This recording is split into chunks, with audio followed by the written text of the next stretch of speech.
Hello, everyone, and welcome to the Deep Dive. Today, we're going to learn about something truly fascinating, something called the magnetocaloric effect. Now, don't worry if that word sounds a bit long or intimidating. It simply means how some very special magnetic materials can heat up or cool down when you turn a magnetic field on or off. It is like discovering a hidden connection, almost magic, between heat and magnetism. And this isn't just some complex scientific term, but it's a natural phenomenon with some genuinely profound implications for our daily lives. That's exactly right. And our mission today is, well, to unpack this magic for you. We've gathered a stack of carefully selected research and articles. Think of us as your guides on a journey, really. We're going to help you understand what the magnetocaloric effect is, how it actually works at a fundamental level, why it's becoming so incredibly important, and where this exciting field is headed. We promise you'll have some aha moments along the way as we journey from what was just a historical curiosity to potentially groundbreaking technology. Okay, let's begin then. To really understand this effect, I think we need to start with his history, right? How do we even figure this out? It's a story of, well, subtle observations at first, then some bigger realizations, and finally some pretty revolutionary breakthroughs. It unfolded over quite some time. So where does it start? The first spark, if you will. That came quite a while back, actually. In 1881, there was a scientist named Emil Warburg. During his investigations into magnetism, he was the first to notice that a simple piece of iron, just plain iron, actually changes its temperature slightly when you magnetize it. Wow, 1881. So just iron and a magnet, and he noticed a tiny temperature shift. Exactly. A very simple observation, really, but it hinted at this deep fundamental connection between magnetic fields and thermal energy, something scientists hadn't fully grasped before. Okay, so Warburg noticed it first, but it didn't immediately turn into refrigerators, I guess. No, not at all. What's fascinating is that while Warburg made the initial observation, others built on it. Much later, actually. By the early 20th century, scientists like Peter Debye in 1926 and William Jauch in 1927, they independently realized something quite profound. They realized this very effect could be a powerful tool, not just a curiosity. They proposed using what they called adiabatic demagnetization refrigeration, or ADR, to reach incredibly low temperatures. Adiabatic demagnetization, so using the cooling part of the effect. Precisely. To get to temperatures almost close to absolute zero. We're talking typically below 1 Kelvin. Wow, that sounds like a huge leap in scientific capability, being able to get that cold. What did that allow scientists to do? Well, that's a great question. Before ADR, studying materials at those extreme cold temperatures was incredibly difficult, almost impossible for some experiments. But with ADR, scientists could suddenly delve into the fundamental properties of matter, things like superconductivity, weird phase transitions, the behavior of quantum systems, things you just can't see at higher temperatures. It opened up whole new areas of physics. So it was a tool for fundamental science first. Absolutely. For instance, in 1933, Jauch and his colleague D.P. McDougall, they actually did it. They achieved a remarkable temperature of 0.25 Kelvin. 0.25 Kelvin, that's incredibly cold. It is. And they used a specific material, gadolinium sulfate octahydrate. This wasn't just about setting a record, it provided a crucial technique. It allowed scientists to study materials at temperatures previously unimaginable, It really became a powerful tool for investigating magnetic materials and understanding phase transitions at very low temperatures. It literally opened new doors for fundamental physics, especially condensed matter physics. Okay, so a key tool for low temperature physics. Yeah. But then we fast forward quite a bit, right, to 1976. You mentioned this is where it gets really interesting for practical applications, moving beyond just the lab. Yes, a big shift happened then. A researcher named G.V. Brown at NASA Ames Research Center, he made a huge discovery. He found that a different material, just pure elemental gadolinium, shows a very strong version of this magnetocaloric effect. And crucially, it happened near room temperature. Gadolinium itself. And near room temperature, why was that such a big deal? It was, and this isn't an exaggeration, a giant leap. Brown's discovery in gadolinium, which has its magnetic transition, its Curie temperature, at about 293 Kelvin. Well, that's right around 20 degrees Celsius, or 68 Fahrenheit, pretty much room temperature. This discovery single-handedly shifted the magnetocaloric effect, the MCE, from being primarily a niche scientific tool for cryogenics, super cold stuff, into a potential solution for everyday cooling. Ah, I see. Because if it works near room temperature. Exactly. It suddenly became relevant for things like refrigerators in our homes, air conditioning, industrial processes. Before this, it was all about complex, specialized equipment for ultra-low temperatures. This specific discovery led directly to the development of the first experimental near-room temperature magnetic refrigerator. So this discovery immediately made people think, hang on, if we can do this near ring temperature, maybe we can use this for cooling in our homes, maybe in our cars and factories. It just blew the potential applications wide open, didn't it? It really did. It expanded the potential of MCE exponentially. But the story doesn't stop there. Then, in 1997, we saw what many call a second paradigm shift, and interestingly, it was again at Ames Laboratory. Carl A. Groschneider Jr. and Vitaly K. Pecharsky discovered what they termed the colossal magnetocaloric effect. This was in a specific alloy, GD5 as SiGGD4, that's gadolinium silicon germanium. Colossal, so even bigger than the giant lead with gadolinium. What made this one colossal? What made it so revolutionary was their conclusive demonstration that a specific type of change in the material, called a first-order magnetostructural transition, was the key. Okay, first order magnetostructural transition. That sounds complicated. Can you help us picture what that means in simpler terms? Like what's actually happening inside the material? Yeah, let's break it down. Imagine material that, at a very specific temperature, doesn't just subtly shift its magnetic alignment like gadolinium does. Instead, it undergoes a really abrupt, dramatic change. Its entire atomic framework, its physical crystal structure, kind of snaps into a completely new arrangement.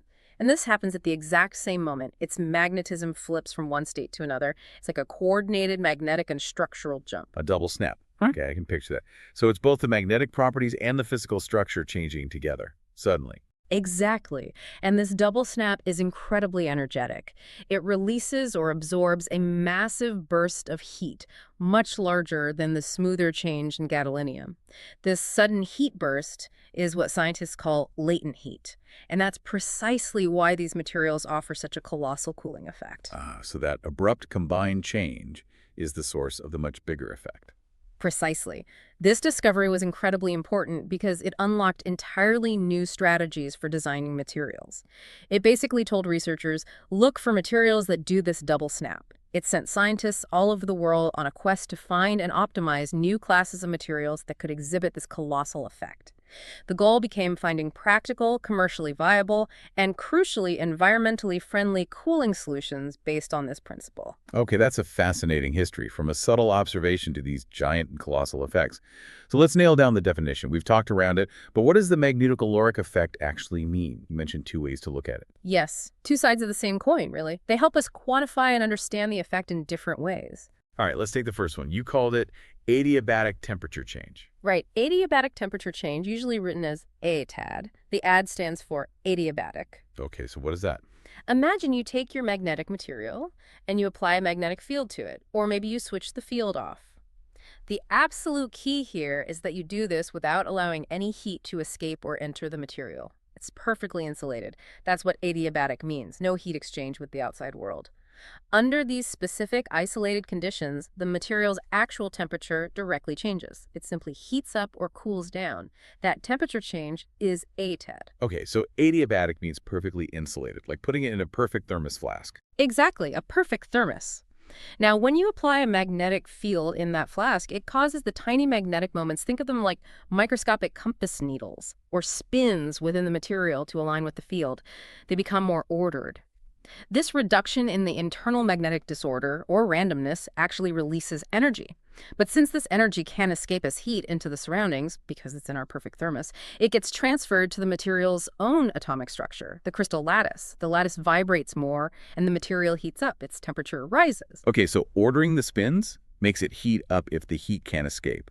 What about cooling down? That happens when you remove the magnetic field. The constraint is gone, so those magnetic moments naturally return to a more disordered, random state. The magnetic disorder increases. Now, to allow for this increase in magnetic disorder without any energy coming in from outside, still adiabatic, the material has to pull energy from somewhere. It pulls it from its own lattice vibrations. The lattice vibrates less, and so the material's temperature drops. This is the direct cooling effect, Daytad. It's the temperature change you could physically feel if you could perfectly isolate the material. Right, okay. So aligning the spins heats it up adiabatically, randomizing them cools it down adiabatically. Got it. Mhm. What's the second way to define the effect? The second way is called isothermal magnetic entropy change, written as ASM. The ISO means constant temperature, and M refers to the magnetic contribution to entropy. Isothermal, constant temperature. So this time, we don't let the temperature change. Exactly. Imagine you apply or remove a magnetic field, but this time you make sure the material's temperature stays absolutely constant. You let heat flow in or out as needed to keep the temperature fixed. What does change in this case is the randomness or disorder associated with the magnetic spins inside the material. That change in magnetic randomness or disorder is what we call the entropy change, ASM. Okay, so the temperature stays the same, but the internal magnetic order changes. How does that work with heat flow? Well, when you apply a magnetic field isothermally, the magnetic moments align, becoming more ordered, just like before. This state of higher order corresponds to a decrease in the material's magnetic entropy, less magnetic randomness. But remember, the alignment process itself wants to release energy and heat the material up. To keep the temperature constant, isothermal, the material must immediately release this excess heat to its surroundings. So ASM is negative, entropy decreases, and heat flows out of the material. And if you remove the field isothermally? The opposite happens. The magnetic moments become more disordered, increasing the magnetic entropy. ASM is positive. To achieve this state of higher disorder while staying at the same temperature, the material must absorb heat from its surroundings. Heat flows into the material. This measured change in internal magnetic disorder, ASM, quantifies how much heat the magnetic part of the system can absorb or release isothermally at that specific temperature. It's a measure of the material's capacity to exchange heat due to magnetic changes. So in short, ATAD is the temperature rise or fall you see when no heat gets in or out. And ASM is the change in internal magnetic disorder you see if you keep the temperature constant by letting heat flow. Two different lenses on the same underlying physics. Precisely. And it's useful to remember that the total entropy of a magnetic material is a sum of different contributions, mainly the lattice vibrations, the magnetic spins, and the electrons. The magnetocaloric effect fundamentally arises because we can use a magnetic field to manipulate the magnetic entropy, and this change forces a transfer of entropy between the magnetic part and the lattice part. This interplay is what ultimately dictates the material's temperature response, or its heat exchange, related to ASM. Okay, that clarifies the two main ways to describe it. Now, you also mentioned earlier that the way the material changes its magnetic state matters a lot. Some are smooth, some are sudden. Let's get into that. Right. This relates to the type of phase transition the material undergoes. Phase transition, like ice melting to water. Exactly like that. A change of state. In magnetism, we have similar transitions, and they generally fall into two categories. Okay, what's the first type? The smooth one. The smooth ones are called second-order phase transitions, or SOPTs. Think of it like water slowly warming up on a stove or using a dimmer switch to gradually make a room brighter. There's no sudden jump, just a continuous, gentle progression in the property you're measuring. So how does that apply to magnetism? In an SOPT, the magnetic ordering changes continuously as you change the temperature or field. A classic example is the transition from a paramagnetic state, where the tiny magnetic spins inside the material are all pointing randomly, to a ferromagnetic state, where the spins align and create a net magnetic moment. This happens at a specific temperature called the Curie temperature, TC. For materials with an SOPT, this change around TC is gradual. The alignment builds up smoothly. Importantly, there's no sudden absorption or release of a large amount of latent heat involved. It's a continuous process. And what does that look like in terms of the MCE? These SOPT materials typically show a broad, symmetrical peak in their entropy change, H-M versus temperature curves. The peak is centered around the Curie temperature, reflecting that gradual ordering process. Elemental gadolinium, which we talked about earlier, is the classic example of a material with an SOPT near room temperature. Its behavior is well described by theories that assume continuous changes. Okay, so SOPT is smooth, gradual, no latent heat, broad peak. What about the other type, the sudden one? Those are our first-order phase transitions, or FOPTs. These are much more dramatic. Think, like you said, ice melting into water all at once at 0 degrees Celsius, or a light switch being flipped directly from off to on. It's a very abrupt and discontinuous shift in the material's properties. And how does that manifest in these magnetic materials? In magnetocaloric materials, FOPTs often involve that magnetostructural transition we discussed, an abrupt change in both the magnetic order and the crystal structure simultaneously.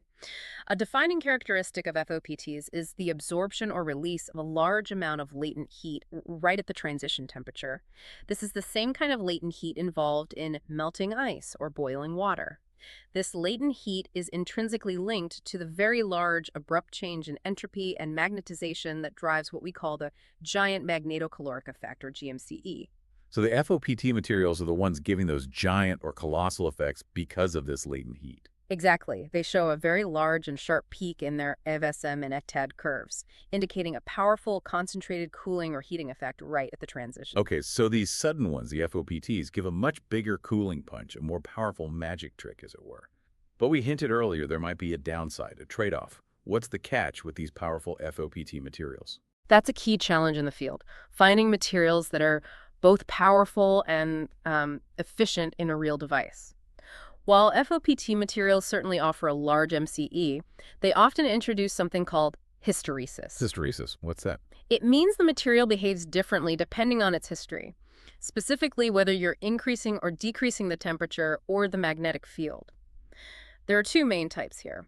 First, thermal hysteresis. This means the transition temperature is slightly different when you heat the material up compared to when you cool it down. It doesn't snap back at the exact same point. Second, magnetic hysteresis.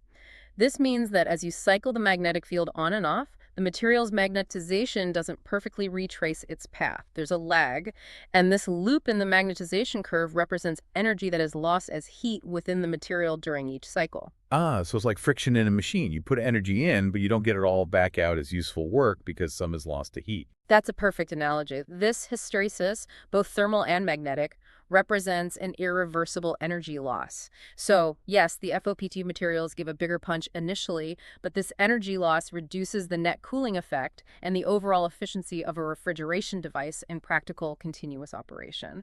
So, researchers are constantly looking for FOPT materials with smaller hysteresis, trying to get that power without losing too much energy in the process. It's a real balancing act. Okay, that makes a lot of sense. Power versus efficiency, a common theme in engineering. So we know what it is, the different types. How do scientists actually measure this effect? How do they quantify that ETAD or ASM in the lab? Right, measuring it accurately is crucial because understanding this effect well requires precise measurements. This helps scientists find the best materials and then, design effective cooling devices based on them. Without good data, we're just guessing. And you mentioned earlier that how the material is made is also important. Absolutely critical. Even before you measure, the way the material is synthesized and prepared really matters. Its exact composition, its crystal structure, its microstructure, things like how big the crystal grains are, all of these influence the final MCE performance. Techniques like arc, melting for bulk samples, rapid quenching to make amorphous ribbons, or sputtering to create thin films. Each method affects the material's properties and therefore the measurements you'll get. Getting the preparation right is foundational. Okay, so assuming you have a well-prepared sample, how do you measure the MCE? You said there are two main approaches, direct and indirect. That's right. The two main categories are direct methods, where you try to measure the temperature change itself, and indirect methods, where you measure other properties and calculate the MCE. Let's start with the direct way. That sounds simpler conceptually, just measure the temperature change, right? Like putting a thermometer in your cup of tea. Exactly. The primary direct method is called adiabatic demagnetization calorimetry. As the name suggests, it aims to directly measure the adiabatic temperature change, ATED. How does it work? You take your sample and you try to isolate it thermally as perfectly as possible, usually inside a high vacuum chamber. Then you attach a very sensitive low thermal mass thermometer directly to the sample, maybe a tiny thermocouple or a silicon diode. Then you rapidly apply or remove a magnetic field and you record the temperature change measured by that thermometer. You're trying to capture the pure temperature swing under adiabatic conditions. So really trying to recreate that perfect thermos scenario we talked about. Yeah. What are the pros and cons? The big advantage is that it gives you a straightforward, unambiguous measurement of the material's actual cooling or heating capacity under conditions that mimic part of a real refrigeration cycle. It's the most direct look at JUTAD. But there are significant challenges. First, achieving perfect thermal isolation is extremely difficult in practice. Any tiny heat leak from the surroundings will tend to reduce the measured temperature change, leading to an underestimation of the true UTAD. Second, especially in metallic samples, changing the magnetic field rapidly can induce electrical currents within the sample itself. These are called eddy currents. These currents generate their own heat, known as Joule heating. This parasitic heating can counteract the cooling effect, masking or reducing the MCE you're trying to measure. Also, if the material doesn't conduct heat very well internally, it can take a long time for the temperature to become uniform after the field changes, making the measurement slow. Okay, so direct measurement is conceptually simple but practically tricky. Is there another direct method? Yes, there's another important approach, though it's a bit different. It's called active magnetic regenerator, AMR system characterization. This isn't just testing a small sample of material in isolation, it's actually building and testing a small working refrigeration system, a prototype. Ah, so like testing a mini fridge based on the MCE. Pretty much. The magnetocaloric material is packed into a structure called a regenerator bed, often porous to allow fluid flow. A heat transfer fluid, like water or helium, is pumped through this bed while the magnetic field is cycled on and off around the bed. What you measure here is the system's overall performance, how much cooling power it delivers, and what total temperature difference span it can achieve between the hot and cold ends. That sounds incredibly useful. You get data on how it would actually perform in a real device. Exactly. It accounts for practical things like how well heat transfers between the material and the fluid, pressure drops, all the real-world complexities. That's the big advantage. The challenge, though, is that it's much more complex and expensive to build and operate these AMR test rigs compared to just measuring a material sample. And the results you get reflect the performance of the entire system, including the fluid, the heat exchangers, the magnet design, not just the intrinsic MCE of the material itself. Right, it tells you if your design works, but maybe less about the fundamental material property in isolation. Okay, so that covers direct methods. What about the indirect approach? You said it involves measuring other things and calculating the effect, like being a detective. Exactly. The indirect methods rely on measuring properties like magnetization or heat capacity, and then using thermodynamic relationships formulas to calculate ESM and, from that, ETAD. And the secret decoder ring here, the key that connects these measurable properties to the entropy change, is a fundamental equation called the Maxwell relation. Maxwell relation. Sounds Yeah. important. It is. It's a cornerstone of thermodynamics. In this context, it essentially states that the change in entropy with respect to magnetic field at a constant temperature is equal to the change in magnetization with respect to temperature at a constant magnetic field.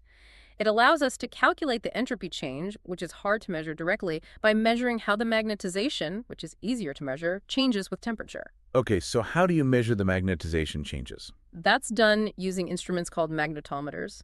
Common ones are the vibrating sample magnetometer, VSM, or the more sensitive superconducting quantum interference device, SQUI magnetometer. These tools very precisely measure how strongly a material becomes magnetized, its magnetization M, when you apply a magnetic field H to it. And you do this at different temperatures. Yes, that's the key. You perform many measurements. You measure the magnetization versus the applied field, M versus H curves, at a series of slightly different constant temperatures, especially around the material's magnetic transition temperature. Once you have this big data set, basically a map of the material's magnetic response, you use mathematical techniques, numerical differentiation, and integration based on that Maxwell relation to calculate the isothermal magnetic entropy change, ASM, as a function of temperature and field change. Wow, okay. So it involves a lot of careful measurement and then some serious number crunching. What are the pros and cons here? The advantages are that you get really rich data for a full thermodynamic understanding of the material. It's often less sensitive to the heat leak problems that plague direct ITAD measurements. However, there's a big caveat, especially for those FOPT materials with hysteresis. The Maxwell relation strictly assumes thermodynamic reversibility. Hysteresis is inherently irreversible. So applying the Maxwell relation straightforwardly to hysteretic FOPT materials can lead to inaccuracies, often an overestimation of the useful MCE. It can also be very time-consuming to collect all the necessary magnetization data. Okay, so the indirect method gives you the entropy change, SM. But we also want the temperature change, AD. How do you get that indirectly? To get ATAD from the calculated SM, you need one more piece of information, the material's heat capacity, usually denoted Seebay. Heat capacity. That's basically how much energy it takes to change its temperature, right? Like how a big pot of water takes more heat to warm up than a small cup. That's a perfect analogy. Heat capacity tells you how resistant the material is to temperature changes. A material might have a huge magnetic entropy change, meaning it has a lot of potential to absorb or release heat magnetically, But if it also has a very high heat capacity, CP, it takes a lot of that energy just to change its temperature a little bit. So the resulting ATAG will be smaller. Conversely, a low heat capacity means the temperature can change more easily for a given ASM. So CP is crucial for converting ASM into the practical temperature change, ATAD. And how do you measure heat capacity? That's typically measured using calorimetry techniques, often with instruments like a physical property measurement system, PPMS calorimeter, or differential scanning calorimetry, DSC. These measure how much heat flows into or out of the sample as its temperature is changed under controlled conditions, often in zero magnetic field and sometimes in an applied field. The challenges here are similar to other careful thermal measurements. They can be time-consuming, and accuracy depends heavily on precise sample preparation and ensuring good thermal contact between the sample and the instrument. Okay, so indirect methods involve measuring magnetization and heat capacity, then using physics equations like the Maxwell relation to calculate ASM and ATAD. It seems like both direct and indirect methods have their own strengths and weaknesses. They absolutely do. That's why, ideally, researchers often try to use a combination of methods to get the most complete and reliable picture of a material's magnetocaloric properties. Are there any other techniques scientists use to get a deeper understanding, to really peek inside these materials? Yes, definitely. Beyond these core MCE measurements, a whole suite of other characterization techniques is often employed to get a more complete picture. For instance, X-ray diffraction, XRD, is essential. It tells you about the material's crystal structure, checks if it's the right phase, if it's pure, and crucially, if the structure changes during that magnetostructural transition we talked about. Then you have electron microscopy, like scanning electron microscopy, SEM, and transmission electron microscopy, TNEM. These let you literally look at the material's microstructure, the size and shape of the crystal grains, how different elements are distributed, any defects. All of this microstructure strongly influences performance. So XRD is like checking the atomic blueprint, and SEMTEM is like looking at the actual construction materials and how they fit together. Yeah. Exactly. Then there are thermal analysis techniques like differential thermal analysis, DTA, or differential scanning, calorimetry, DSC again. Beyond just measuring CP, they are vital for precisely pinpointing the temperatures where magnetic and structural transitions happen, and for accurately quantifying the latent heat associated with those important first-order transitions. We also use thermal expansion measurements, sometimes called dilatometry. These measure if the material physically changes size, expands, or contracts when it's magnetized or goes through its transition. This gives more evidence for how the magnetic state is coupled to the physical structure, that magneto-volume effect. And for the most fundamental look at the magnetism itself, neutron diffraction is incredibly powerful. Neutrons interact with the magnetic moments, spins, inside the material. So neutron diffraction can directly see how those spins are arranged, whether they're ordered or disordered, and how that arrangement changes with temperature and magnetic field. Wow, it's amazing the range of tools needed to fully understand these materials. It's clearly a complex puzzle. It really is. Putting all these pieces together, the direct MCE measurements, the indirect calculations, the structural and microstructural analysis, the fundamental magnetic insights, that's how scientists can truly characterize these materials, understand why they behave the way they do, and ultimately optimize them for better cooling devices. Okay, we've journeyed through the history, the science, how it's measured. Now let's get to the big so what. Why does all this MCE stuff actually matter for our world? What problem is it trying to solve? That's the crucial question, isn't it? The why bother? And the answer really lies in the problems with our current cooling technologies. Right. To understand the why, we need to think about something we all use every single day, often without thinking twice about it. Refrigerators and air conditioners. They're essential, but they come with a pretty significant environmental cost. A very significant cost.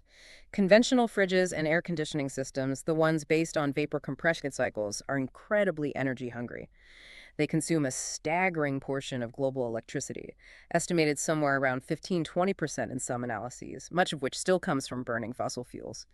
But perhaps the even bigger, more direct environmental problem is their reliance on chemical refrigerants. Historically, these were CFCs, which destroyed the ozone layer. Now, they're mostly HFCs, hydrofluorocarbons. And HFCs are bad too, right? Even though they don't hurt the ozone layer as much. Yes, they are potent greenhouse gases. If they leak into the atmosphere, which they inevitably do from manufacturing, operation, and disposal, they contribute substantially to global warming. Many HFCs have global warming potentials, GWPs, thousands of times higher than carbon dioxide over relevant timescales. Thousands of times worse than CO2. So if my old air conditioner leaks, it's not just inconvenient, it could be dumping the equivalent of tons of CO2 into the atmosphere. Potentially, yes, depending on the amount and type of HFC. And given the sheer number of refrigeration and AC units operating worldwide, billions and the millions more produced each year, especially in developing economies, the cumulative impact of these refrigerant emissions is immense. There are international agreements like the Kigali Amendment to the Montreal Protocol aiming to phase down HFC use, but the transition is challenging. This critical situation really necessitates exploring alternative, more efficient, and fundamentally eco-friendly cooling technologies. It's not just a nice to have, it's becoming an urgent global need. And this is exactly where magnetocaloric cooling comes in, offering a potential solution, a much better way. That's the hope and the driving force behind much of the research. Magnetocaloric cooling doesn't need those harmful synthetic gases at all.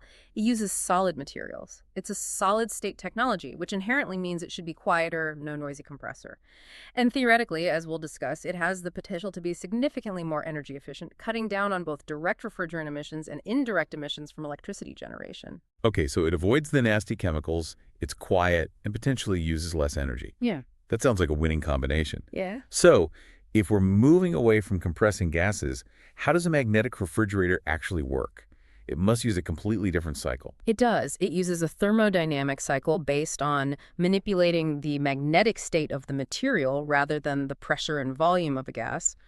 We can start by looking at the ideal theoretical version and then see how it works in practical devices. All right, the ideal version first. Is there a magnetic equivalent of the standard refrigeration cycles?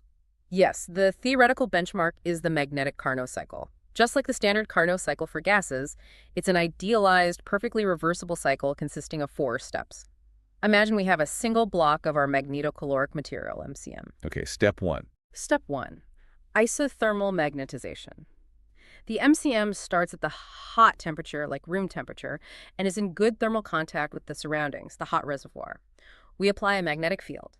As the field aligns the magnetic moments, the material's magnetic entropy decreases.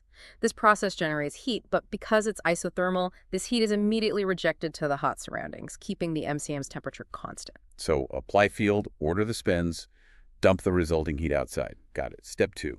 Step 2, adiabatic demagnetization. Now, we thermally isolate the MCM, put it back in our perfect thermos, then we remove the magnetic field. The magnetic moments become disordered, increasing the magnetic entropy. Since no heat can enter or leave, adiabatic, this increase in magnetic disorder must be compensated by a decrease in the material's internal energy, specifically its thermal energy.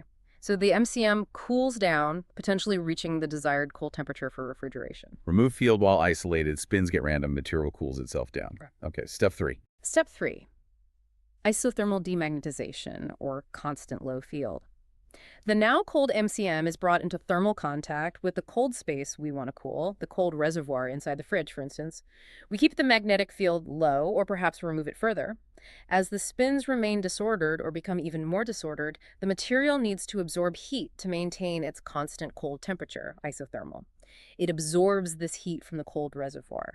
This is the step that actually does the cooling work, pulling heat out of the refrigerated space. Keep field low while touching the cold part. Spins stay random or get more random. Material sucks heat out of the cold space. Makes sense. Final step. Step 4, adiabatic magnetization. Finally, we isolate the MCM again, back in the thermos, and reapply the magnetic field. The magnetic moments realign, decreasing the magnetic entropy. Since it's adiabatic, this decrease in magnetic entropy leads to an increase in thermal energy. The MCM heats back up to the original hot temperature, ready to start the cycle again. Reapply field while isolated. Spins line up. Material heats itself back up to the starting temperature. Okay, that's the ideal 4-step cycle. Yes, it mirrors the gas Carnot cycle, but uses magnetic field and magnetization instead of pressure and volume as the variables. It's useful for understanding the theoretical limits. But like the gas Carnot cycle, it's probably hard to achieve perfectly in reality, right? Extremely hard, especially the perfect isothermal and adiabatic steps. That's why practical magnetic refrigeration systems almost universally use a different, more efficient cycle called active magnetic regenerative refrigeration, or AMRR. AMRR. Okay, how is that different? And why is it active and regenerative? It's quite clever, actually. It overcomes a major limitation. A single adiabatic demagnetization step, ATAD, for most materials might only produce a temperature drop of a few degrees Kelvin. That's not enough to go from room temperature down to freezing, for example. AMR uses the magnetocaloric material itself as a heat exchanger or regenerator. Instead of one block, you have a bed or matrix of the MCM, usually porous. A heat transfer fluid, like water or glycol, is pumped back and forth through this bed as the magnetic field is cycled on and off. So the material is doing double duty, providing the cooling effect and helping transfer heat very efficiently. Exactly, that's the regenerative part. It recaptures and reuses heat energy within the cycle very effectively. The active part refers to the fact that the material itself is actively generating the heating and cooling effect, unlike passive regenerators in some other cycles. It allows the system to build up a much larger temperature difference across the regenerator bed than the intrinsic ETAD of the material alone. It's like creating a temperature gradient within the bed itself. Can you walk us through the basic AMRR steps? It sounds more dynamic. It typically involves two main phases that repeat. Phase 1, magnetization and hot blow. The regenerator bed, filled with MCM, moves into a high magnetic field region. As it enters the field, the MCM heats up due to the MCE.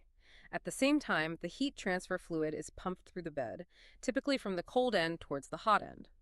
This fluid picks up the heat from the magnetized MCM and carries it to a heat exchanger at the hot end, where the heat is rejected to the environment outside the fridge. Phase 2, demagnetization and cold blow.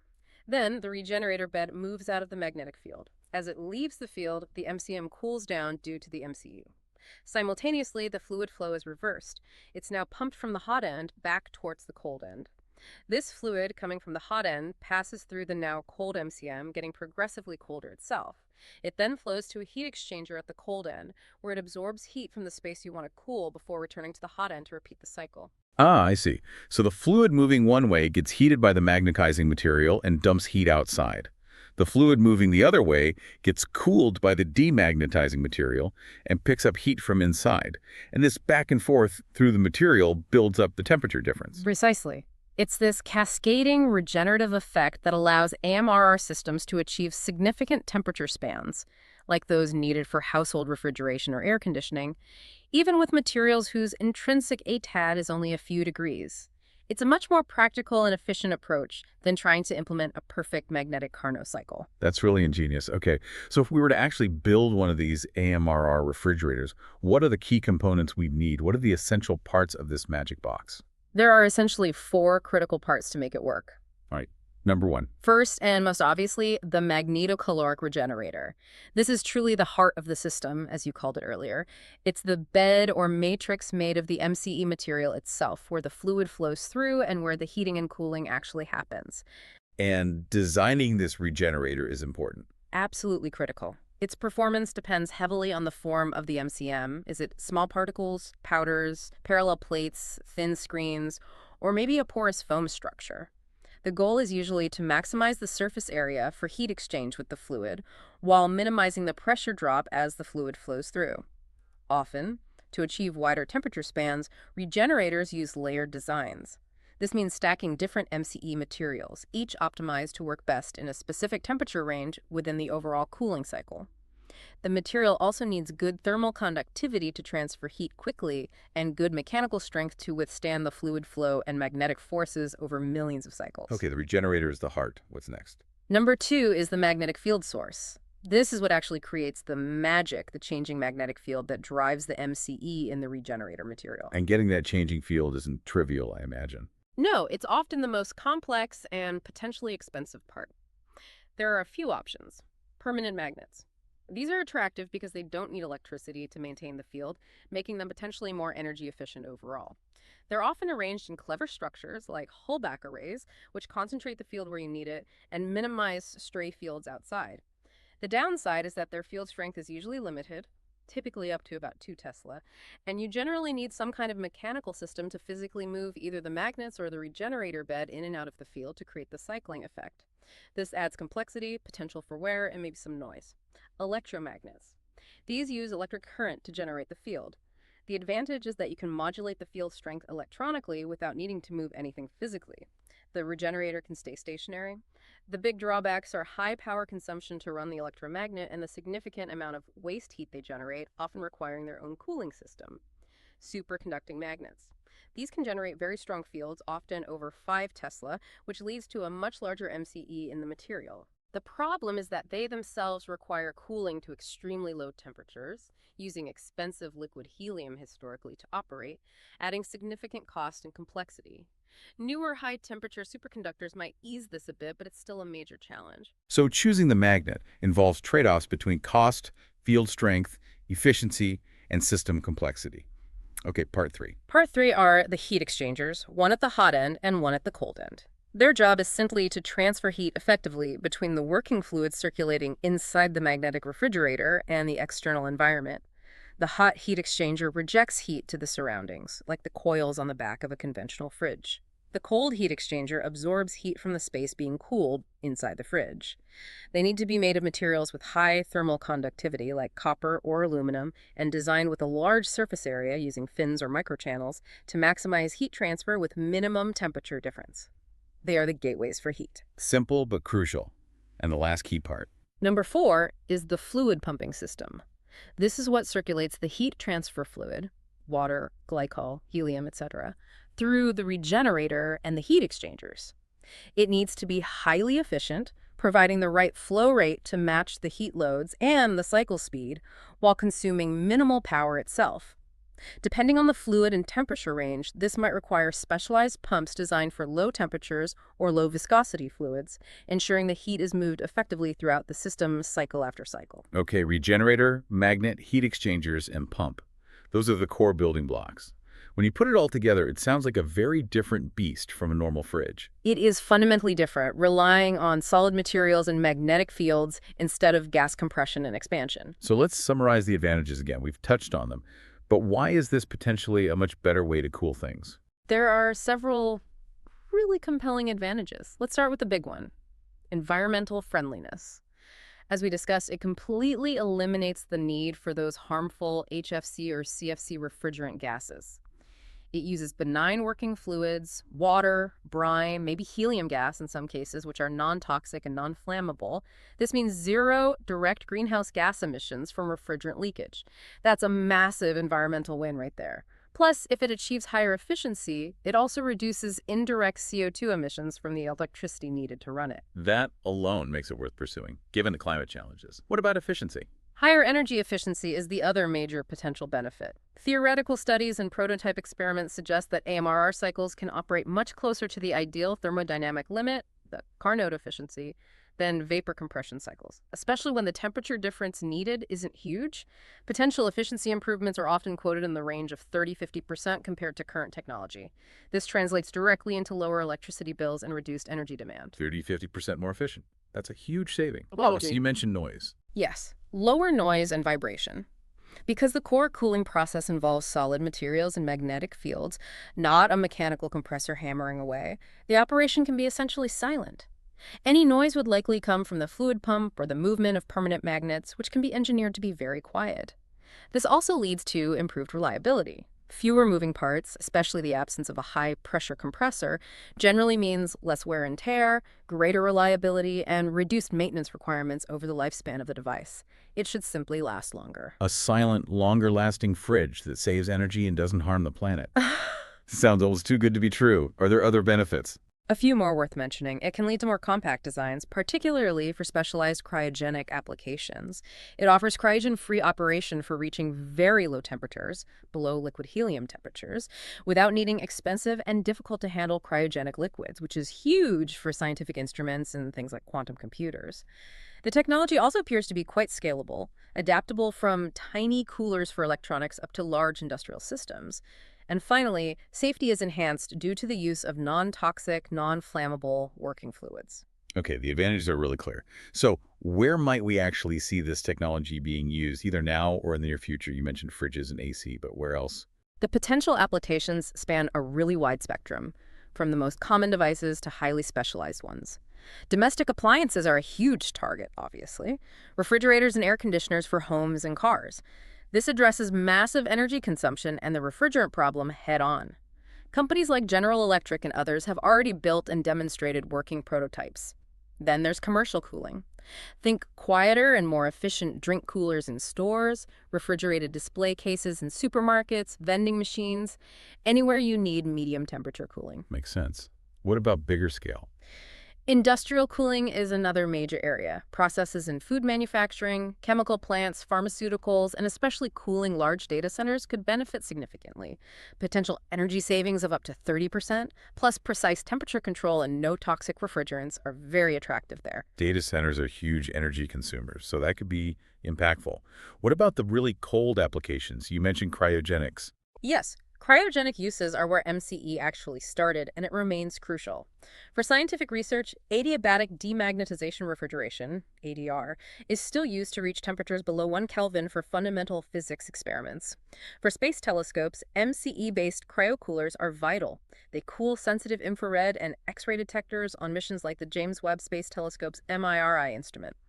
The key advantages there are the extremely low vibration, which is critical for stable imaging, and the solid-state reliability needed for long space missions. And in medical and high-tech areas, it could be used for cooling superconducting magnets in MRI machines more efficiently, cooling sensors for quantum computing devices, superconducting electronics, and for liquefying gases like hydrogen or helium, often needing temperatures down to 20 Kelvin or even lower. It's amazing how versatile it is, from keeping food cold to looking at distant galaxies.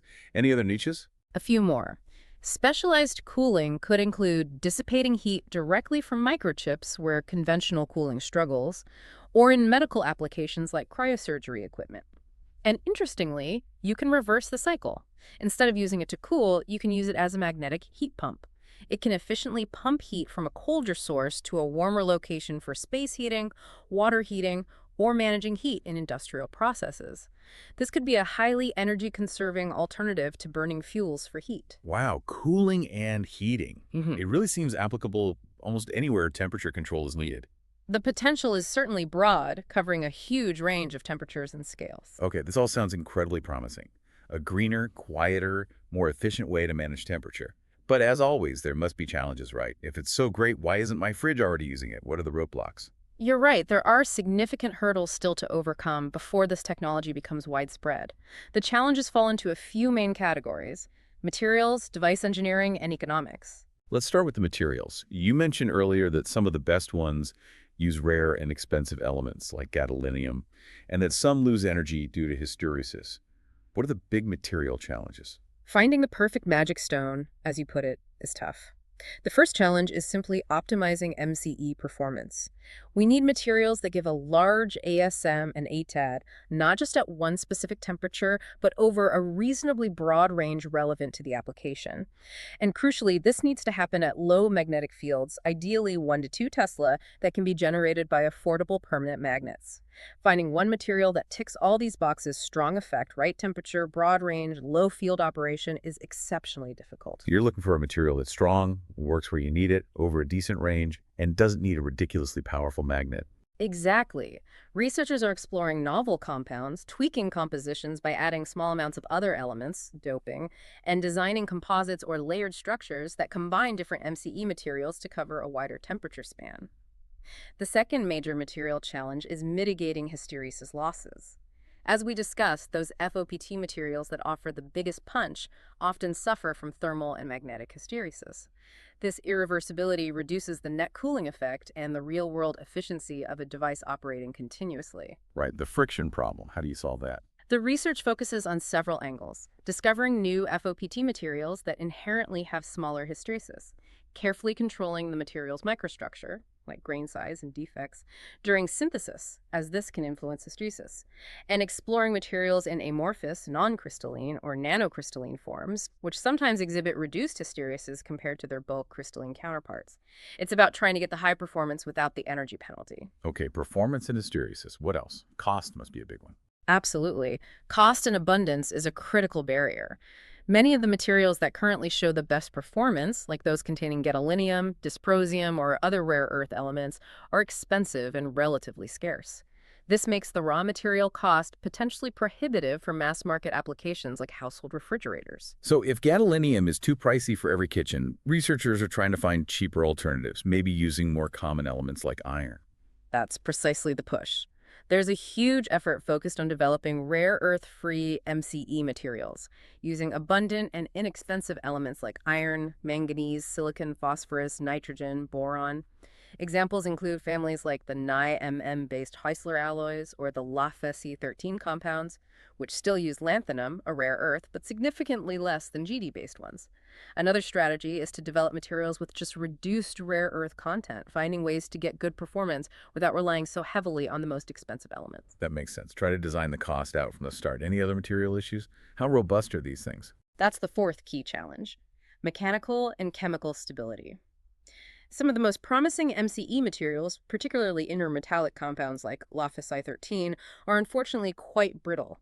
This makes them difficult to manufacture into the thin plates, spheres, or porous structures needed for an efficient regenerator without breaking. Also, many materials exhibiting strong MCE, especially those with first-order transitions, undergo a significant magneto-volume effect. They actually change their physical volume noticeably when the magnetic field changes or they go through their transition. This repeated expansion and contraction during cycling can lead to microcracking and eventually thermal fatigue, limiting the material's operational lifetime. So research also focuses on developing more ductile alloys or composites, perhaps embedding the brittle MCE material in a tougher matrix, applying protective coatings to prevent degradation, and performing extensive long-term durability testing to ensure these materials can withstand millions of operating cycles. Okay, so materials need to be high-performing, low hysteresis, cheap, abundant, strong, and durable. That's a tall order. It certainly is. Finding materials that satisfy all these criteria simultaneously is the central challenge on the materials science front. Assuming you find a great material, what about building the actual device? Are there engineering challenges there too? Yes, even with the perfect material, building an efficient and reliable magnetic refrigerator is complex. We already touched on efficient magnetic field generation. Creating strong, 1 to 2 Tesla or more, uniform fields that can be cycled rapidly and efficiently is hard. Permanent magnets need complex mechanical systems. Electromagnets consume lots of power. Superconductors need expensive cooling. Finding the sweet spot for the magnet system is crucial. Right, getting that invisible magnetic hand to work efficiently and affordably. What else in the device design is tricky? Optimized heat transfer is another major one. You need to move heat very effectively at several stages. From the cold space into the fluid, from the fluid into the MCM material during the cold blow, from the MCM material back into the fluid during the hot blow, and finally from the fluid out to the environment. Any inefficiency here, any bottleneck where heat doesn't transfer quickly enough, reduces the overall cooling power and efficiency. A key challenge is minimizing temperature glide, the mismatch between the temperature profile of the fluid as it flows through the regenerator and the temperature profile of the solid MCM material itself. If they don't track each other closely, you lose thermodynamic efficiency. So the fluid and the material need to be perfectly in sync, temperature-wise, as they exchange heat, like that well-choreographed dance we mentioned. Exactly. This requires careful optimization of the regenerator's geometry, its porosity, the shape and size of the MCM particles or plates, the design of microchannels, and also selecting heat transfer fluids with the right properties, like high thermal conductivity and low viscosity, so they can flow easily and carry heat well. Finally, there's the challenge of system integration and scaling. You have to put all these components together: the regenerator, the magnet system, the pump, the heat exchangers, plus the sophisticated electronic controls needed to synchronize everything perfectly into a package that is compact, reliable, energy efficient, and manufacturable at scale. Moving from a lab prototype that works under ideal conditions to a robust commercial product that can compete in the real world is a huge engineering leap. It sounds like getting all those parts working together harmoniously is a major undertaking. It is. Solutions involve things like modular design approaches, potentially using advanced techniques like additive manufacturing, 3D printing, to create complex regenerator geometries that are difficult to make conventionally, and developing smart control algorithms that can adjust the cycle timing and fluid flow rates to maximize performance under varying cooling demands. Okay, materials challenges, device engineering challenges. What about the money? Is it just too expensive right now? Economic and commercialization aspects are arguably the biggest hurdle at the moment. The bottom line is that conventional vapor compression refrigeration is a mature technology manufactured in enormous volumes, and it's relatively cheap to buy up front. Magnetic refrigeration systems, especially early generations, are likely to have higher initial capital costs. This is mainly due to the cost of the powerful magnets, whether permanent or superconducting, and the specialized MCE materials themselves. Plus, the industry lacks the established high-volume supply chains and manufacturing infrastructure that conventional refrigeration enjoys. So it's the classic new technology problem. It's better in many ways, but initially more expensive, making it hard to compete with the cheap incumbent. Precisely. The strategy to overcome this involves several prongs.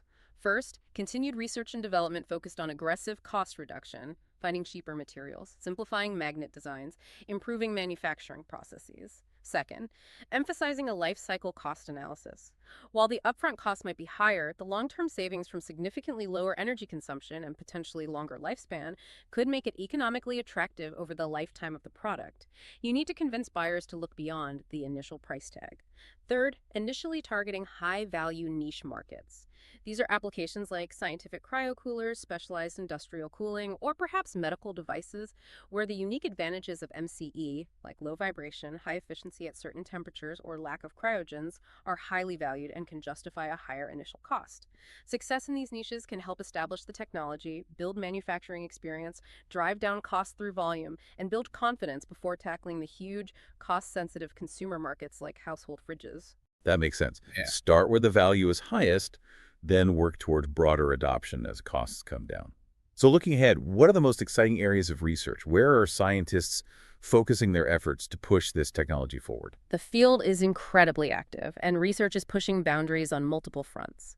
One really exciting area is computational materials design. Researchers are increasingly using powerful computers, artificial intelligence, AI, machine learning algorithms, and fundamental physics simulations, like density functional theory, to predict the properties of hypothetical new materials and screen vast databases of potential compounds much, much faster than traditional lab-based trial and error. So computers are basically helping us discover the next generation of magic stones without having to physically make and test every single possibility. That must speed things up enormously. Dramatically. It allows scientists to focus experimental efforts on the most promising candidates identified by the simulations, accelerating the discovery process significantly. Another hot area is multicaloric and multifunctional materials. Instead of just responding to a magnetic field, researchers are exploring materials that respond to multiple stimuli, perhaps a magnetic field and an electric field, electrocaloric effect, or magnetic field and mechanical stress, elastocaloric effect, or even hydrostatic pressure, barocaloric effect. The idea is that combining these effects in a single material or device could lead to hybrid cooling cycles with potentially even higher efficiencies, or create multifunctional devices that can do more than just cool. Wow, materials that respond to magnets and electricity or pressure. Yeah. That sounds complex, but potentially very powerful. It's definitely pushing the frontiers of material science. Then there's research focused on micro and nanoscale systems. What happens to the MCE when you make the material really, really small, like thin films, only nanometers thick, or tiny nanoparticles? Could this enable new applications like highly localized on-chip cooling for microprocessors? Do nanoscale effects change the fundamental MCE properties, perhaps reducing hysteresis or enhancing the effect in some way?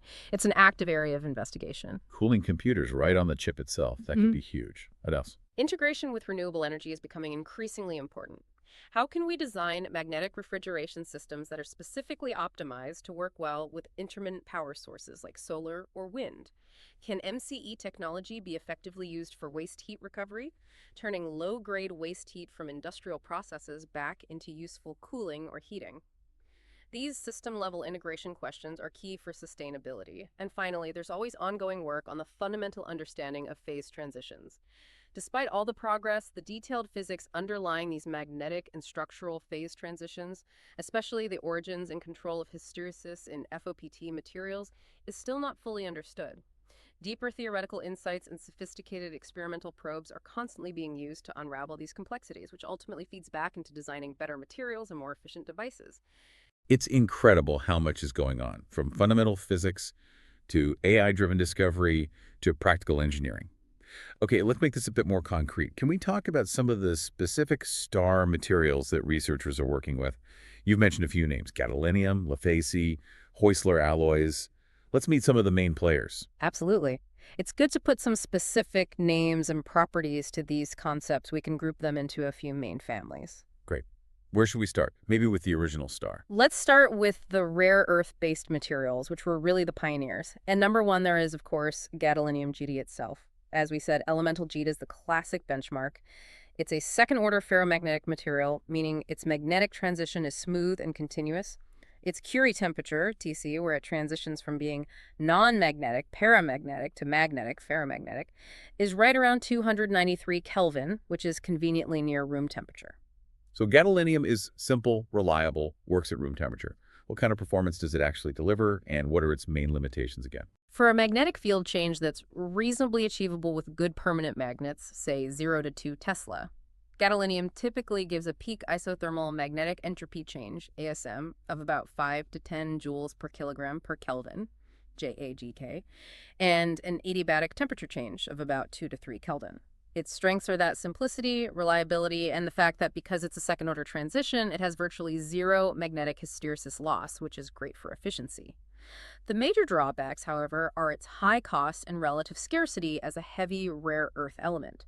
Also, its overall cooling power over a temperature range, often quantified by a figure of merit called relative cooling power, or RCP, is decent but not as high as some of the first-order materials, precisely because its effect is spread out due to the second-order transition. Okay, the reliable but expensive benchmark. Right. What about that colossal effect material you mentioned earlier, the gadolinium silicon germanium one? Right, that's the next star in this family. GD5 6J-4 alloys. These alloys became famous for exhibiting the giant magnetocaloric effect, GMCE. They achieve this through that sharp, first-order magnetostructural transition near room temperature. And a neat trick is that you can precisely tune the exact temperature of this transition by changing the ratio of silicon Si to germanium G'd in the alloy. So this one has the double snap and gives a much bigger effect than pure keyed. Significantly bigger, yes. Under a larger field change, say 5 Tesla, which usually requires an electromagnet, materials like GD5, Si2G2, the specific composition discovered in 1997 can show a peak ESM of around 18.5 J-kilogK and a JET-TAD of nearly 9 Kelvin. That's a huge temperature swing from a single material. This giant effect comes directly from that abrupt field-induced change where the crystal structure itself flips from monoclinic to orthorhombic, right alongside the magnetic ordering, releasing or absorbing a large amount of latent heat. The significant challenges, however, are the large thermal hysteresis associated with this first-order transition, often 5 to 10 Kelvin, meaning you lose efficiency, and the fact that these alloys are typically very brittle, making them difficult to shape and integrate reliably into a long-lasting device. So huge effect, but tricky to use because of hysteresis and brittleness. That seems like a common theme with the high-performance materials. What about trying to get away from expensive gadolinium? You mentioned LaFeCe. Exactly. That leads us to the next important family, LaFe, 13-based compounds. These are intermetallic compounds, meaning metals mixed in specific atomic ratios, that are highly promising because they rely much less on expensive, heavy rare earths like Li. Lanthanum LaFe is still a rare earth, but it's much more abundant and cheaper than gadolinium. These materials also exhibit a first-order transition, specifically a magneto-volume transition, where the volume of the crystal structure changes noticeably as it goes from paramagnetic to ferromagnetic. Okay, so LaFe is cheaper because it uses less rare earth, but it's still a first-order material. You mentioned it might be brittle too. How does its performance stack up? Performance-wise, they are excellent. Their Curie temperature can be tuned very precisely over a wide range, typically from around 195 K up to maybe 300 K or slightly higher, by carefully adjusting the ratio of iron F to silicon Si, or by introducing small amounts of other elements like cobalt, or even by adding hydrogen or carbon atoms into the crystal structure, interstitially. They can achieve very high peak SM values, sometimes exceeding 20 J-kilogK even for a practical 0.2 Tesla field change, and ETAD values around 5 Kelvin are common. Importantly, because their transition, while first order, can sometimes be tuned to be less abrupt than the GD6 alloys, their relative cooling power, RCP, is often significantly higher than pure D, making them very effective in a regenerative cycle. The main challenges are, yes, their inherent brittleness, which is linked to that significant volume change, around 1% during the transition. This makes processing them into durable shapes difficult. Also, achieving the very best properties often requires that hydrogenation step, adding hydrogen, which can raise some safety and material stability concerns during manufacturing and operation. So, great performance, tunable, lower cost than GD-based, but still dealing with brittleness and maybe hydrogen issues. Okay, another family you mentioned were the Heusler alloys, the shapeshifters. Yes, the Heusler alloys, particularly those based on nickel manganese, Ni-N, like Ni-N-N, Ni-M-Go, or Ni-N-Semten. These are fascinating because they undergo a different type of first-order transition called a martensitic phase transition. This is a structural transformation where the crystal structure changes quite dramatically, and in these magnetic Heuslers, the structural change is intrinsically coupled to a large change in the material's magnetic properties, often going from a magnetic state to a nearly non-magnetic state, or vice versa. Their transition temperatures are also highly tunable by adjusting the composition. Martensitic transition. That sounds like something from shape memory alloys. Exactly. It's the same kind of underlying structural transformation seen in shape memory alloys. Here, it's linked to magnetism. They definitely show big effects, large ASM values, often in the range of 1525 J kilo-GK for a 0-2T field change, and potentially large ETAD values too. However, as we hinted before, Heusler alloys often waste some energy. Their biggest drawback is typically very large thermal and magnetic hysteresis associated with that martensitic transition. This hysteresis can significantly reduce the usable, reversible magnetocaloric effect in a practical device operating in cycles. So while the peak numbers look impressive, the net cooling performance after accounting for losses can be less competitive. Research is ongoing to try and minimize this hysteresis. So potentially huge effects again, but the hysteresis losses are a major killer for efficiency. It seems hysteresis is the arch nemesis of these first-order materials. It really is one of the biggest challenges to overcome for practical applications. Okay, one more major group you mentioned were manganites and perovskites. Right. Manganites and perovskites, often with complex chemical formulas like LaCa, MnO3. These are typically oxide materials with a specific crystal structure called the perovskite structure. Their magnetocaloric effect is usually associated with a transition from a paramagnetic state to a ferromagnetic state, similar to Guide, but this magnetic transition is often coupled with a change in their electrical conductivity, a metal insulator transition. What's really notable about them is their incredible chemical flexibility. You can substitute many different elements onto the various sites in the crystal structure, which allows for extensive tuning of their magnetic transition temperature and other properties. The perovskites are like the ultimate customizable material. Yeah, very flexible and tunable. How strong is their MCE compared to the others? While they are incredibly versatile and often easier to synthesize and process than some of the intermetallics, their peak MCE magnitude, ASM and ETAD, is generally lower than the top-performing FOPT materials like LaFeCe or AGC. They also sometimes require higher magnetic fields to achieve their maximum effect. However, their strengths lie in that very tunability, relatively low cost, often using abundant elements, good chemical stability, and sometimes a reasonably broad MCE peak. This makes them interesting candidates for specific applications where extreme peak performance isn't the only factor, and ease of manufacturing or operation over a wider temperature range might be more important. Okay, so maybe not the absolute highest peak effect, but potentially easier to work with and adapt. Are there any other types of materials emerging? Yes, research is constantly exploring new frontiers. We mentioned amorphous and nanocrystalline alloys, often based on iron or cobalt. Making materials non-crystalline, amorphous, or with extremely tiny crystal grains, nanocrystalline, can sometimes reduce hysteresis losses, improve mechanical properties, making them less brittle, and allow for tuning of the magnetic transitions. There's also continued interest in other transition metal compounds, like alloys based on iron rhodium, Fe-Ra, or cobalt manganese germanium, COMMN, which show interesting first-order transitions and tunable MCE. And then there's the more exploratory area of molecular and organic magnets. These are materials built from molecules rather than just metal atoms. They offer potential for highly tailored magnetic properties, perhaps for very low temperature applications, though this is still largely in the fundamental research stage. It just shows how broad the search for better magnetocaloric materials really is. It's truly a vast landscape of material science. Okay, let's try to wrap this up. We've covered a lot of ground, from the history to the physics, the measurements, applications, challenges, and the materials themselves. How would you summarize the key takeaway about the magnetocaloric effect? I think the core idea, the takeaway, is that the magnetocaloric effect is this fascinating phenomenon where certain materials intrinsically link magnetism and heat.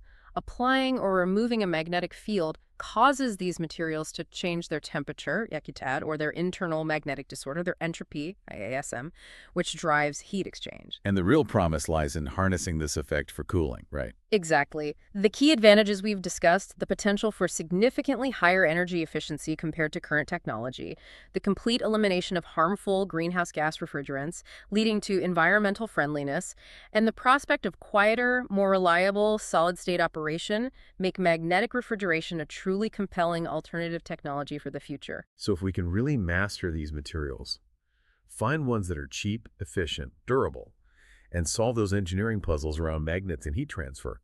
We could genuinely have refrigerators and air conditioners that are green, super efficient, and wonderfully quiet.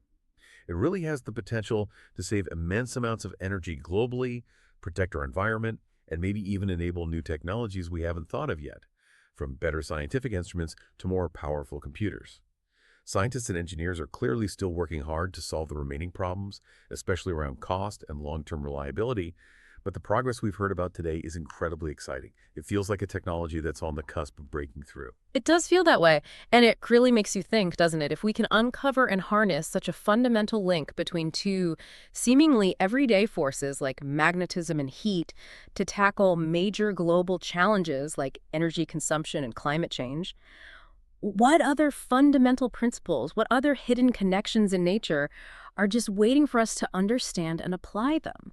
It encourages us to keep looking closely at the world around us, because the next big technological leap might be hiding in a phenomenon we currently overlook. That's a fantastic thought to end on. What other everyday things hold secrets we haven't unlocked yet? Thank you so much for guiding us through this deep dive today, and thank you all for listening. Remember, science often hides in plain sight here. It's hiding in magnets and heat, forces we experience all the time, yet holding the potential for a cooler, cleaner, quieter future. We hope you'll keep looking for that hidden potential in the world around you.